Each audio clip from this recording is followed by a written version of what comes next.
All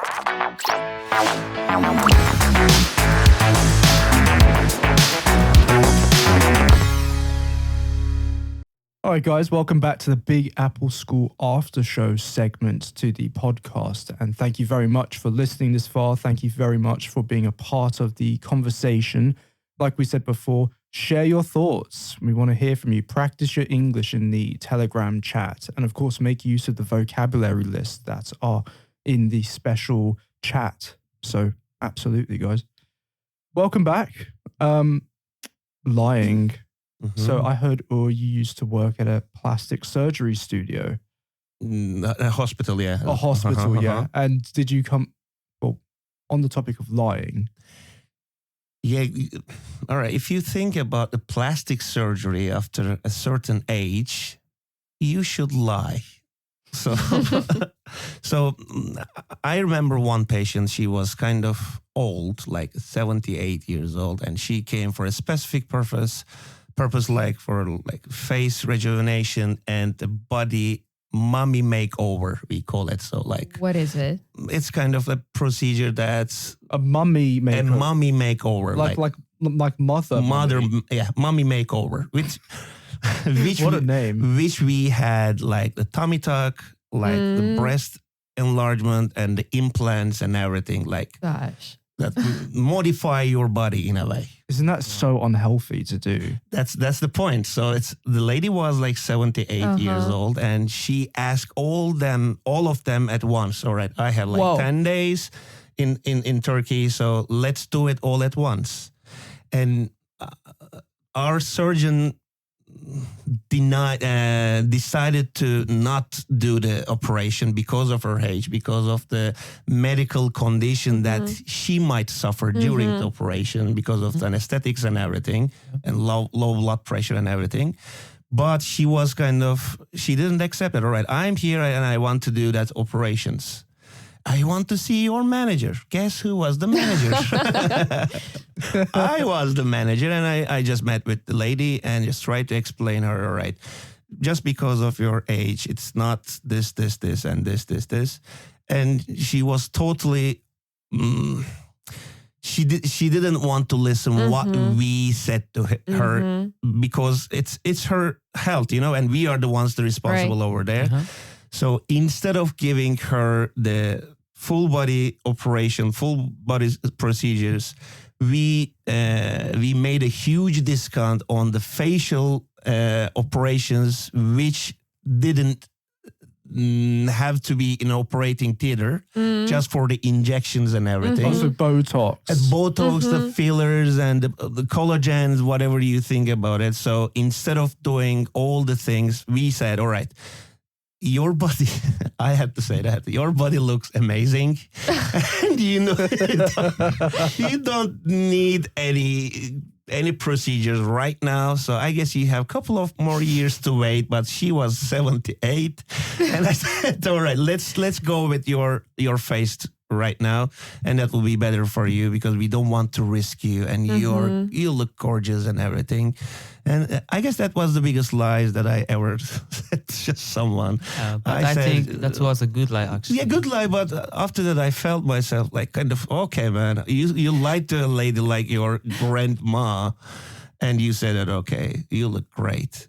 But she was, all right, anyway. But she was looking her age, I guess, right?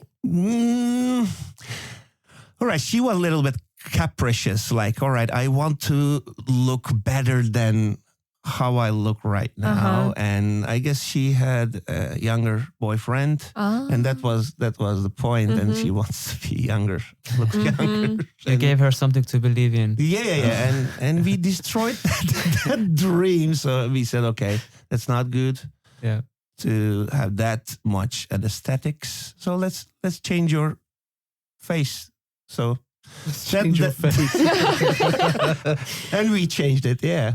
So maybe she went to another clinic to do the whole body procedure. Most probably. And after that, what happened to her? We don't know. Yeah. I mean, not judging people who get plastic surgery. No. Sometimes people, especially those who get into like big accidents, that's totally like understandable. reconstructive surgery instead of totally plastic. Understandable. Yeah. And well, even if you do get a bit of Botox or whatever, who cares? That's completely okay. But if it's a threat to your absolutely, health, you should think about it first. It's not a good thing to follow, you know. So you have a risk that you can just have a high blood pressure or kind of aneurysm that you can trigger your heart attack or whatever. So instead of that, all right, your body looks great. You can say that, and you can make that person believe in a way and just motivate that and just get rid of that patient. That's it. So that was it. Would you say plastic surgeons in general are they're honest with their patients? Yes. Yeah, I can say that. So they can detect that how the patient would feel if they say something negative about the appearance, or if the thing doesn't meet the expectation of the patient. So they said, all right, if I do that, you're not going to look like what you dreamed of in a way. So they could be more specific about the look and the truth. Yeah. So they share their objective thoughts about it. Yeah. It was tricky. It was a tricky situation. Sure. Yeah. Imagine. Did you guys work in any industries other than teaching before? Have you always worked as teachers? Yeah, but I don't see it as like, for example, when I write my CV, I don't put it because it's not something like that's, oh, you mean like when you work, like, I don't know, let's say you work as a waiter or something. like receptionism, like I was a receptionist. I worked in a library. Yeah. Actually, with a Russian woman in Algeria. I worked with her there. She had a library, and like I was also like I have this experience. Pardon me, but I was like a street market worker also. Yeah, but early when I was a like teenager. So I had such experiences. Was that a fun experience? The first one, like being a street working vendor, No, it wasn't. It was horrible, and sometimes also we lie. Of course. Yeah. For example, I was selling cosmetics, and my boss used to tell me, "Oh, you have to tell them this is made of. We brought it from here, you know." But it's not the truth. It's locally made. It's like nuclear waste. Yeah. I spent 1 month. I remember. Yeah. I spent 1 month, then I quit. Yeah. Yeah. It was a long time ago. Yeah. Yeah. So, Olga, have you worked in any other places? It wasn't a place. I just used to be a photographer. Oh, yeah. And talking about appearances and stuff. So when you see a person who's not, you can say that this person is uncomfortable in their body, and you're like, okay, I got to do something to make this person just to feel comfortable at least. So I had to say things like, again, you look great and stuff, but I believed in that. Like, I'm not trying to say something I don't believe in. I always try to find something that like I like in this person, even if it's something small. So that, again, I'm not trying to lie, just trying to say something that I really like. I mean, I don't know, even maybe like, person's eyes, maybe, why not? Like, I like the color of your eyes, so let's make them like, let me take a photograph of them, for example, so stuff like that. I've got a question. Is exaggeration a lie? No, I wouldn't say so. Because American English is the master of exaggeration. For instance, how are you? I'm awesome. And I sometimes say the word awesome myself just because I accidentally got caught up in popular culture and everything's awesome, or for instance on YouTube, instead of saying click the like button, smash the like button. Hit smash. Well, I'm kind of emotional person, and maybe I'm prone to exaggerating, but again, I'm not doing that to lie. It's just how I feel. And it may look different for other person, but that's my perception, and it's not lying, I guess.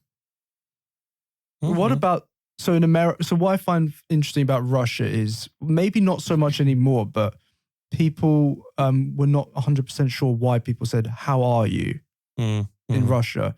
When I ask someone, how are you? I kind of want to know what they're feeling like. I mean, obviously you don't want to spend 2 hours when you just say hello to someone, but why do you think people in Russia don't say, how are you as much as they do in America?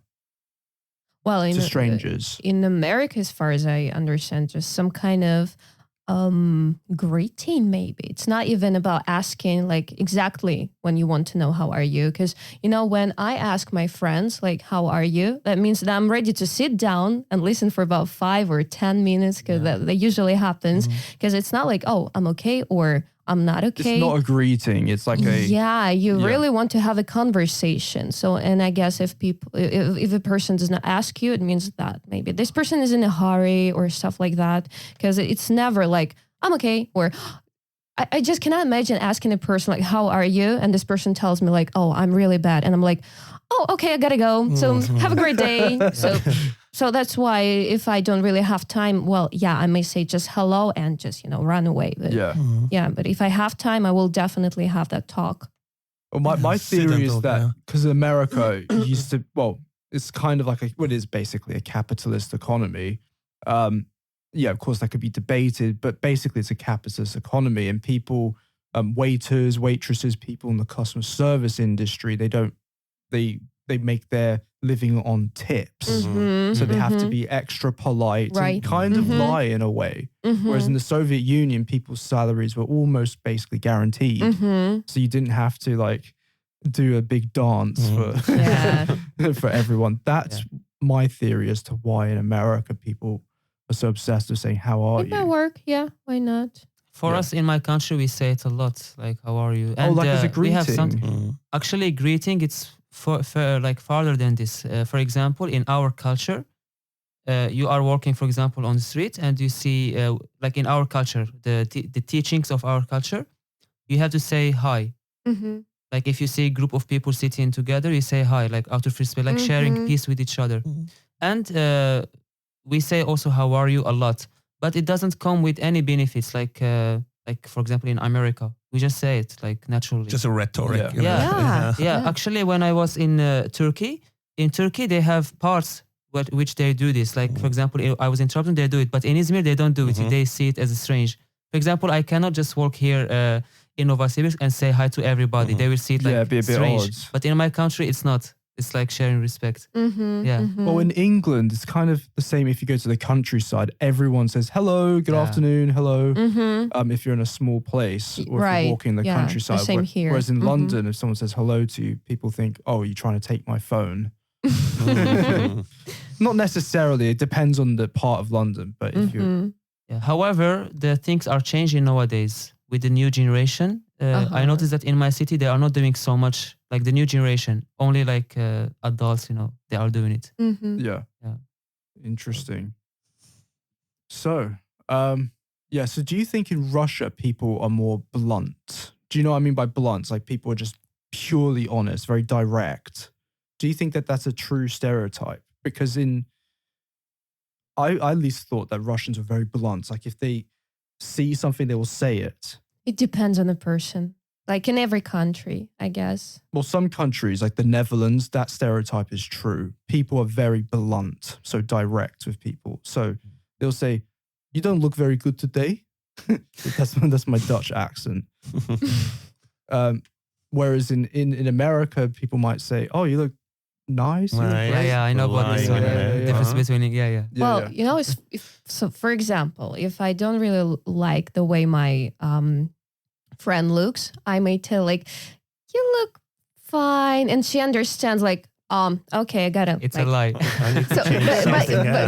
But I say it in a way, so I don't say like you look bad. I say you look fine, and she understands like, oh, okay, so I'm gonna change my clothes or whatever. Yeah. I guess it's different for guys. Like if my friend said you look like trash. I would say it directly. We are I so wouldn't really straightforward. care. I'd just say, all right, let's go have it's a shower. different with girls. It's different. Like what made you think? Like what made you think wear that shirt today? Just lazy, being lazy. So I would say in England we're not really that blunt. I mean, maybe I guess it depends on the part of England as well. Maybe some smaller communities might be blunter than others. I guess England were more influenced by America, I guess. I mean, at least now that's true in the day of the internet. So what about Turkey? Would you say you're blunt in Turkey? I guess so. We are We are saying what we need to say as openly as possible. What do you think, Ayub? Yeah, he's right, because I faced some situation. For example, I had a friend called Selim, and I was wearing I was like wearing a tie, but incorrectly in that time. So I said, "Do I look fine?" He didn't say no. Yeah, but the something in addition, they help. For example, he said, "No, it's not correct." Then he came and he fixed it. You understand me? Yeah. Yeah, so I faced this. Yeah, they are a bit straightforward. Yeah, that's. I mean, We are so direct. I in a way, like that. I very much like that. I mean, there are some advantages to not being so blunt as well, but I personally just tell me. Yeah. Give me the red pill. I think it also depends who you talk to. Like, I wouldn't say to a stranger, like, you look bad. But again, if it's someone who's close to you, so that's okay to be, that straightforward. Yeah. Well, if it's a workplace, and let's say, I don't know, you work at a hotel, like where I used to, or let's say you're a flight attendant or something, and you look like you're hungover, you got to say that, come on, don't come to work. You look like trash. Right. Yeah. So you can say that, but not to a stranger in the street, I guess. Yeah. Yeah. You don't want to say that to a homeless person. That'd be pretty nasty. Yeah. Yeah. Because in England, we tend to understate things. I'm trying to think of an example. So we might say, let's say if someone looks not amazing, kind of like what you do with your friends, we would say, yes, it's a little bit shoddy. Yeah, right. So again, not just not to make a person maybe feel embarrassed or anything like that. But yeah, try to choose the right words. Yeah. So absolutely. Yeah. Or if the weather is terrible, I don't know. Maybe you could say, yes, let's say there's a flood in the city. It's a little bit bad. There's a little puddle or two around. Yeah. Maybe I'm just exaggerating the British stereotype, but yeah, it's kind of a stereotype to understate things. But again, British I guess culture. We're discussing our perceptions. Yeah. You cannot talk for everyone. So. Yeah. Well, I guess exaggeration it's a gray area in terms of lying. Yeah. Yeah. Hyperbole. So guys, let us know your thoughts. We'd love to hear from you, and please make use of the chat. It's there for you to improve your English. So practice your writing skills. Don't be shy. Keep sending memes, Ruslan, and other people. We very much appreciate that. Yeah. And of course, guys, check out our website. You probably know it by now, but www.BigAppleSchool.com. There you can find more podcasts, more episodes, more videos. So we publish videos on a regular basis. You can also check out our other teachers. You can look at our pictures and, and you can find out about the courses we offer here as well. So guys, thank you so much for listening, and we'll see you next time. Bye for now. Thank you. See you. Thank you. Goodbye. Bye-bye.